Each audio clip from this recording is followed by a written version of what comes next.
Ngayong buntag, andito tayo sa ating garden at ngayong umaga magtatanim tayo ng mga beans. Marami tayong nakolektang iba't ibang variety ng beans galing dito sa ating garden at sayang din kapag hindi natin ito na itanim.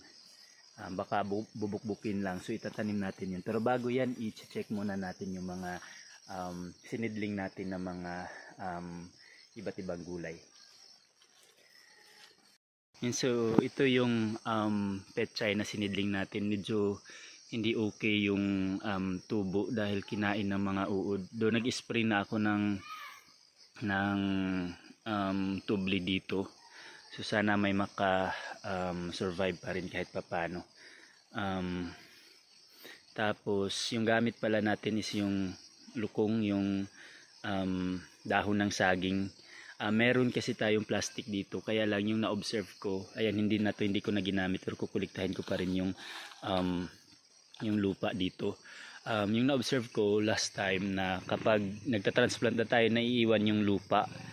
Tapos yung tendency, madaling kumbaga namamatay yung mga seedlings natin dahil walang lupa na nakasama dun sa puno ng sinidling natin. So yung iba naman nagtatry tulad dito, mayroon tayong deal na hindi kailangan ng masyadong maraming lupa. So itatransplant pa natin yan. So dito naman yung local variety ng talong. Ayan. Kala ko hindi na tutubo. So siguro napalalim lang yung pag ang tawag doon, paglibing sa mga seeds. Tapos ito naman ay radish, tsaka may ilang cabbage na tumubo. So nakapagpatubo na tayo dito at sana makapag-produce tayo ng seeds para hindi na tayo bibili ng mga seeds sa baba. So ito yung ginawa natin na lukong. Ayan.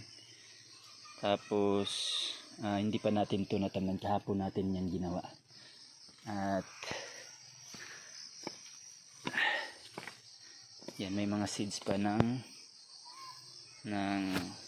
tawag dito is ratan. Yan. So may chiko, isisidling pa natin yan. Kasi ito yung kukuliktahin natin ng mga seeds.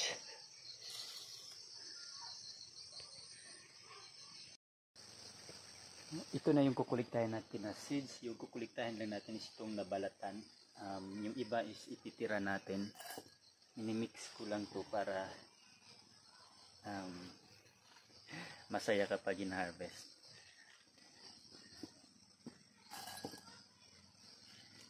Ayan. So may mga full beans, or yung iba is mga mga maliliit lang. Tapos yung iba hindi maganda na ginugulay kapag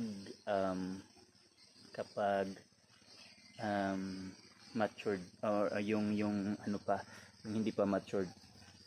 So yan. So ito yung